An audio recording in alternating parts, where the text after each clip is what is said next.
Good morning, everybody. Welcome to this week's episode of The County Seat. I'm your host, Chad Booth. As kids, we learned a lesson that there's strength in numbers. You remember the old adage, you'd take a stick and you could break one easily, but you took a bundle of 10, you couldn't even budge them. Well, that lesson applies, as we've seen, here in the state with the Utah Association of Counties. Counties are more effective and have more influence when they speak as one voice. But what happens when that conversation goes to the national level? Enter the National Association of Counties, which is our topic on this program today. We're going to find out what NACo is, how it relates to Utah, and you will be surprised at how effective Utah is in the leadership of NACo and how much of Western issues sit at the forefront of NACo's agenda. We'll start this discussion by getting a little background on the organization itself. Here's Don Dunwell. Thousands of bills flow through the Congress each year in Washington, D.C. Bills with varying degrees of importance, from the naming of a post office to health care reform, but all have an impact on our lives at some level. 435 representatives and 100 senators in the Congress, the president, vice president, and 15 cabinet members in the executive branch. That's a lot of people to pay attention to back in Washington, D.C. Now, we hear the juiciest stories from the media. But as far as the day-to-day operations, it's hard to imagine how on earth you go about getting anything done. It's an issue for every state and over 3,000 counties that make up what we lovingly refer to as the government.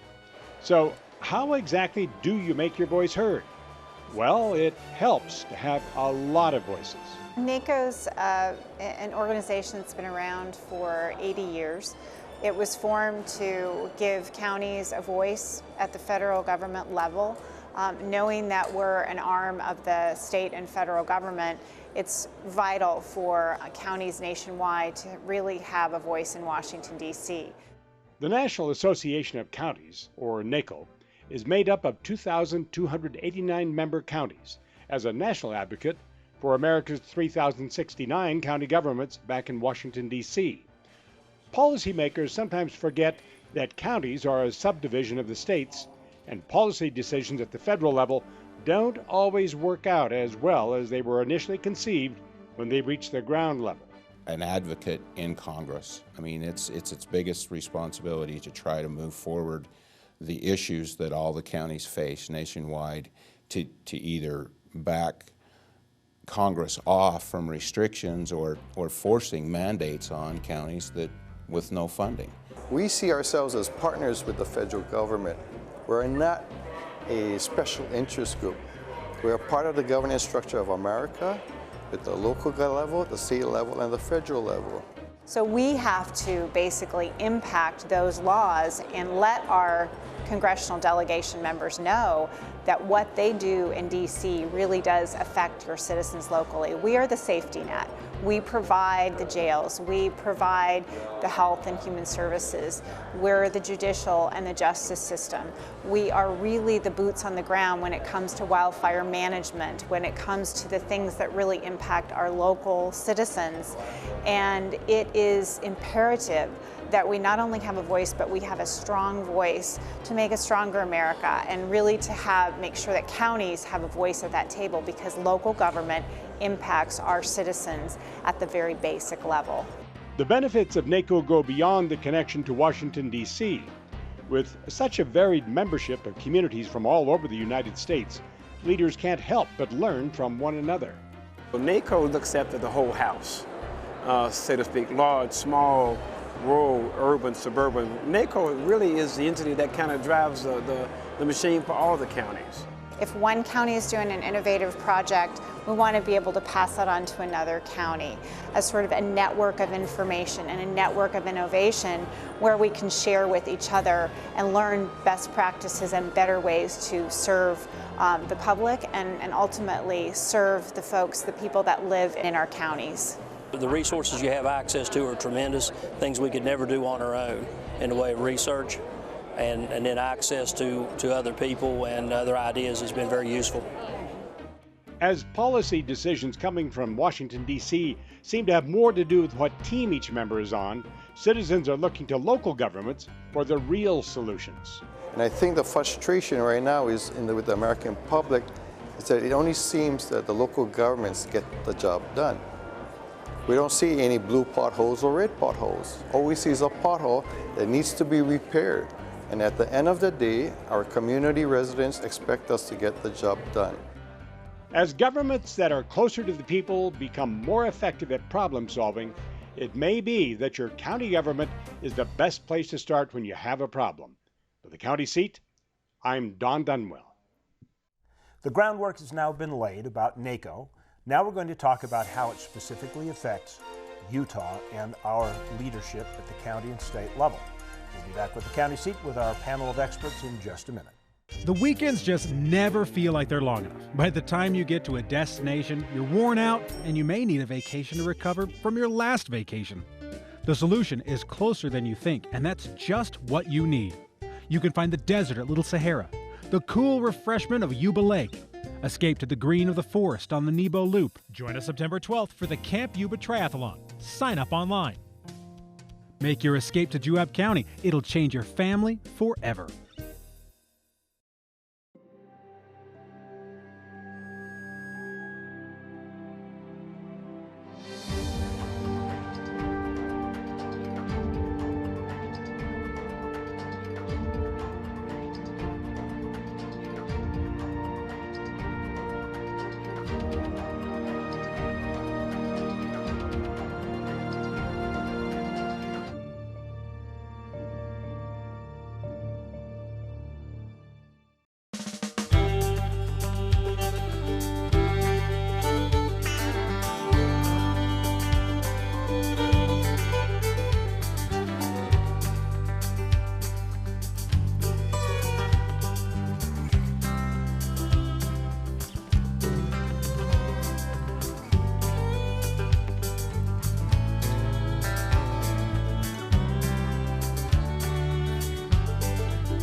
What would you do with an extra day in Utah Valley?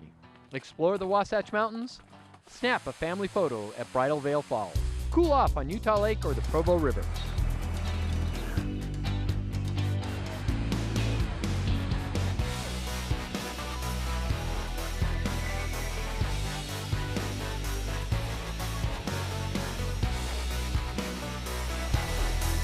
No matter what you're searching for, you can find it in Utah Valley. Bring everyone together. Welcome back to the county seat. Our topic today is the National Association of Counties, NACo, and we are going to take a state looks perspective. Members of UAC, the Utah Association of County, and Utah County Commissioners join us for this conversation. Gordon Topham, Commissioner from Sevier County, Carrie Gibson from Weber County, and Matthew Bell from Weber County as well. Thank you for joining us. Good to be here, Chad. One of the points that was made in the story at the beginning of the show was NACo's one function of helping commissioners and elected officials improve the execution of their duties through training. How important is that to you guys? To me, that was the most important thing when I first got involved in NACo, is because they have workshops at a couple of meetings during the year, and you can go in and learn how other people do things, you know, that are related to the same things you need to do in your counties. And it was wonderful for me to understand, you know, people that already made the mistakes, then I didn't have to make them. So I learned from them, and that to me seemed to be the biggest value of being involved in NACo at that time. You know, Chad, my mother years ago, rest her soul, she's not with us anymore, but one of the good pieces of advice she gave me is she said, education is not necessarily where you learn it, but it's what you learn. And so I've always tried really hard to improve myself, whatever that opportunity is. NACo provides opportunities for us in our roles as county officials to learn as much as we can about particular issues, to improve ourselves, to get better at the things that we do. And I think as much as anything, to learn best practices from all around us that we can bring back and focus into our individual counties and make them more successful because of those practices. Is as much of it the interchange of ideas with other community leaders as it is the structured training that they give? I mean, you're kind of a junior guy as far as the time with NACo goes. What's your perspective on that, man? So as a new commissioner, it was really helpful to talk with other commissioners that do the same thing. As Commissioner Topham said, we don't need to reinvent the wheel on everything. There's already people doing a lot of things. We have a lot of responsibility, a lot of areas that we are setting the policy, setting the procedures with, so we can visit with other people and they can teach us and train us some of the ways they do it or some of the mistakes they've made when they've done things. And as we look into those different areas, the training they've had has been really great to help us be better elected officials and better to deal with our duties that we have and that we're assigned to do and the public expects us to do. And I think in a way we help train other people because of the things we've learned. I know one of the things the last year they've focused on was Salt Lake County and some of the things they've been doing there. In fact, they did a workshop at one of the conferences on things, so something they're doing there helps other people. And I think people now in NACo look to Utah on public land issues because we've stepped up and been in front on that and dealt with a lot of them here in our state. So, do you find that some of the issues that you interchange with as far as how people deal with locally, that you're surprised at who the seekers of the information are? Because, you know, we've seen the maps. Life in the West, with the great amount of public lands we have, not only affects the rural counties, but the urban counties as well. And the eastern counties don't really have that. Are you ever surprised by who comes up to you after you've made a point or say, tell me more? Yeah, I have been. I've been surprised an awful lot. In fact, it's amazing when you really look at it. The issues that affect counties across the board. They affect counties all the way across the United States. And sometimes it's just a matter of pointing out those similarities. We have a tendency at times to segregate ourselves and think we're different than others. There's an awful lot of areas where we really are the same, and we have an awful lot that we can learn from each other. And so it's really neat when we see a county from Iowa or a county from the East Coast somewhere that says, you know what, the point you're making on this, we didn't see that, but now we understand how it really does affect us. Thanks for bringing up that point. We benefit from those as well. That's been more helpful to learn how other counties deal with some of the same issues we deal with. We deal with the same issues. It just might be different, just a different population we deal with. Excellent. We're going to take a break from here. When we come back, we are going to talk about some of the issues that have come out of Utah and now are on the national scene because of their participation with NACo. We'll be right back. If you are looking for the center of the universe, good luck.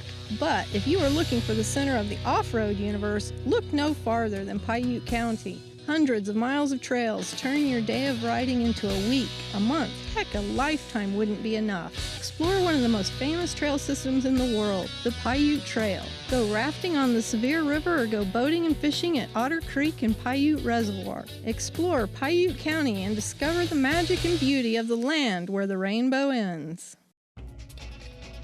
Davis County is the amusement capital of Utah, where people of all ages can enjoy fun rides and family attractions all year long.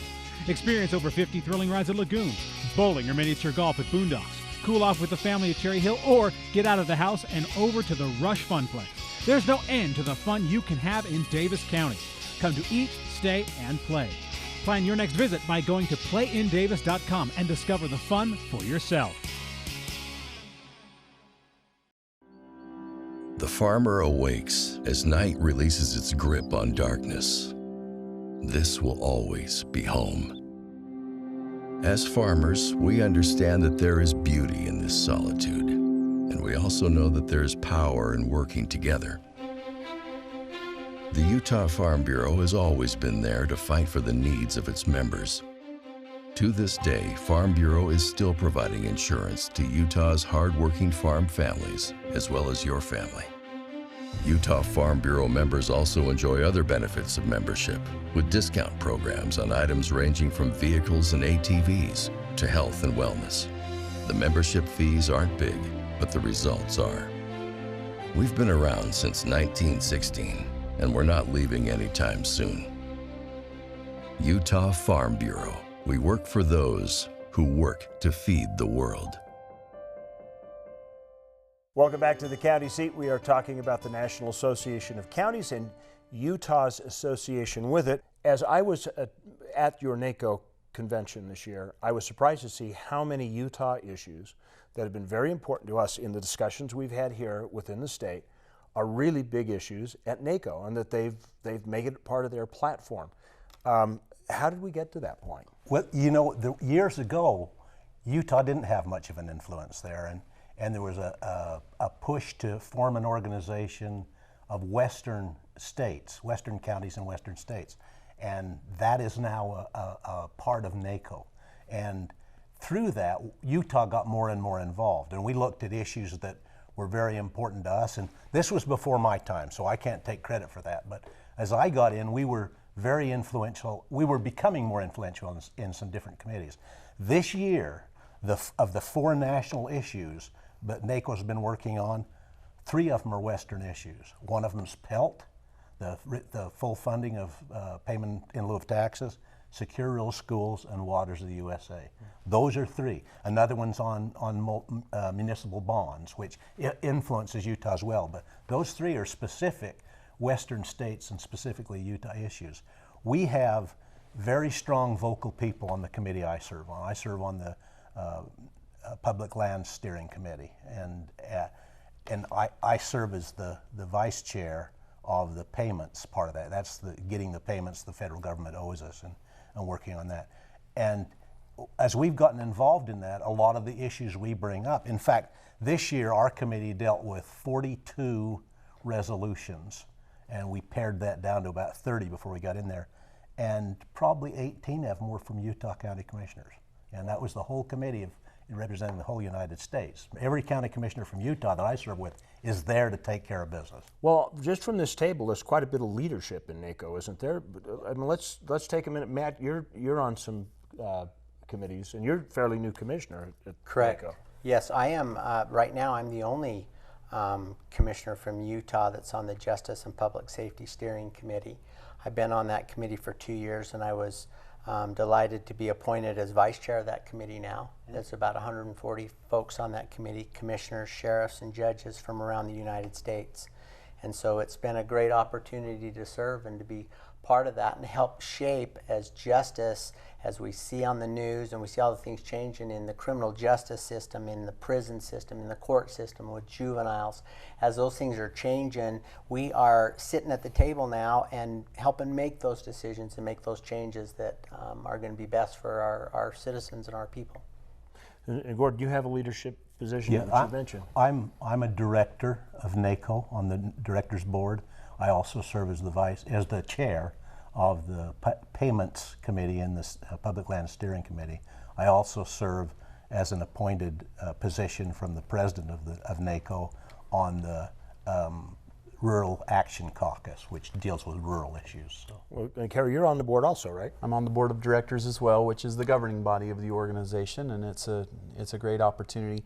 You know, Utah, as Gordon mentioned, alluded to, is very, very well known for its strong leadership. The individuals who come from Utah have made the decision that they're there to not only learn, but to expose important issues that need to be brought to the forefront, and then lead on those issues. And so I'm very proud of this group. It's easy to stand back, Chad, and it's been done in years past. In fact, one of my first introductions to NACo was a fellow commissioner that said, you know what, this thing is controlled by the coasts, by the East Coast and the West Coast. They really don't care about our issues. We're not really going to be able to be heard. Well, I think we've proven that mentality wrong in a lot of ways, because we have stood up and demanded to be heard. And as we've done that, these important issues that face every single one of our counties, including our state, have been lifted and elevated to the forefront of the discussion. And now we have all of these counties, these urban counties with millions of people from the East and West Coast, they're paying attention to our issues. And for the first time, they're understanding how those issues relate to them. And to me, that's just a tremendous show of leadership from our community, from our commissioners. What is the process that you go through to get something, to make one of those 4 big pushes? We've got 3 of them. How do you go through that process? Well, it's a lot like Congress works, where you have committees and subcommittees of those committees, and they go ahead and have discussions and votes and put together legislation that becomes law. And then from there it goes to a larger committee, and from there it goes to the full membership. The same thing happens with us. We don't make laws, we make what are called resolutions, and we also set out a platform that sort of gives direction to all of the legislative efforts that NACo takes up to the Hill. There's probably 20 people from NACo employees that go up to the Hill and fight for things. So we go through that process of passing those resolutions that tell them this is what's important to us, and then they take that, and as they approach Congress, they lobby for these different things that we've given them marching orders to lobby for. So in that way, if we say this is what's important to us, and like I mentioned, we said that there's these 4 things were the most important to NACo this last year, and 3 of those came out of out of rural Utah. Even though these resolutions are just recommendations to Congress, thank heaven Congress still cares what counties have to say. And when we march up there with a resolution that has been thoroughly debated through subcommittees and committees and then the full board and the general membership, they care what we have to say, and they're going to say, gosh, there's 3,000 counties or more that have passed this resolution and send it to us, and it does make a difference. It truly does. Those elected representatives want to hear what we have to say. Would our lobbyists from the state of Utah be as effective without NACo or with NACo? Well, absolutely not. I mean, when we have lobbyists, or frankly, it goes all the way to our legislators, our representatives, senators, when they hear from the grassroots, they understand that these are county commissioners at the lowest level of government that really understand what the people want. And when we can unite that voice on a state level and a national level, it carries an awful lot of weight. And that gives all who are involved a lot more opportunity to be heard. Do you see NACo as being of great value to Weber County? Absolutely. As Commissioner Gibson says, we are the ones on the road. The rubber hits the road with us. We fix the roads. We do those things, so we know what needs to happen and what needs to happen with our government. And with this group together, we go together. Weber County doesn't have lots of public land, but we understand the importance of it with our other commissioners in the state, and we stay together on that, and we work with them and help them to accomplish these goals. We're going to stop right here. We're going to take a quick break, and when we come back, I'm going to get some final thoughts from you guys right here on the County Seat.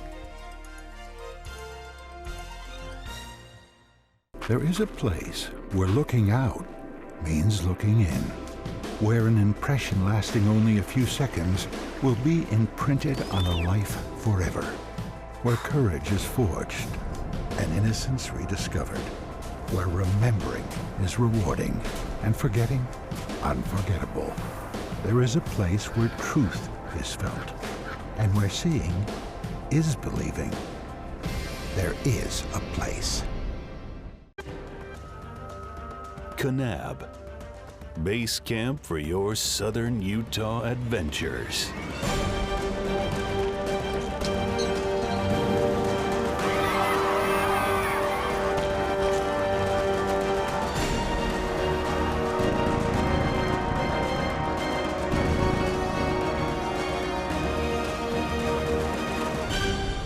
You belong in Kanab.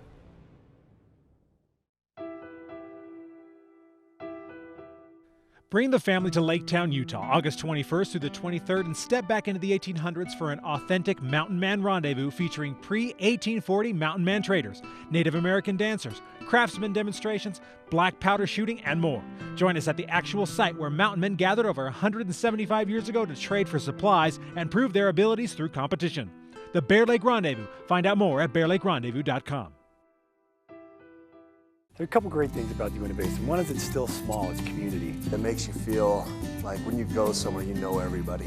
When you know your neighbor knows you, and you can trust each other. People look out for one another.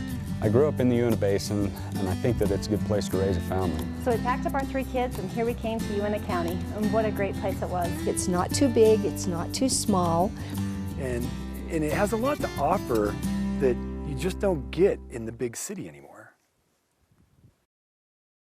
Welcome back to the County Seat. We are talking today about the National Association of Counties. So far we have talked about the value in learning how to be good leaders for our county elected officials. We've talked about the collective efforts of NACo as a unified voice. Now I want to talk about the future. What would you like to see NACo take up as an issue as far as Utah is concerned, or Weber County? So as far as I see, and we are starting to take it up, is we're dealing with the criminal justice system. We want to get these folks on the street. Our biggest budget item in counties throughout the United States, almost 2/3 of our budget comes from criminal justice, whether it's jails, whether it's law enforcement. We need to get these people productive and back on the street and not in our jails. And in these juveniles, we need to get stuff done before they end up in the criminal justice system and before they have opportunities to not get out of that system and to break away and to be productive citizens. The issues run the gamut, and that is the neat part. Commissioner Bell focuses on this type of issue because that's the committee he serves on, and plus it's his expertise. I think Commissioner Topham has already talked a lot about the public lands issues. The transfer of public lands is a big deal for us. It reaches across every one of our counties, has a dramatic impact on how we educate our children, how we fund our services for our constituents. It's a big deal. But to me, it's not about the specific issue. It's about understanding that as we come together, we can accomplish an awful lot more than we can on our own. We've learned that as a group in Utah. We've learned it as a group in NACo. And we in Weber County are not a big public lands county. It's not one of those things that we see affects us on a daily basis, but yet we realize that it does. We support these issues because we know how important they are in the grand scheme of things.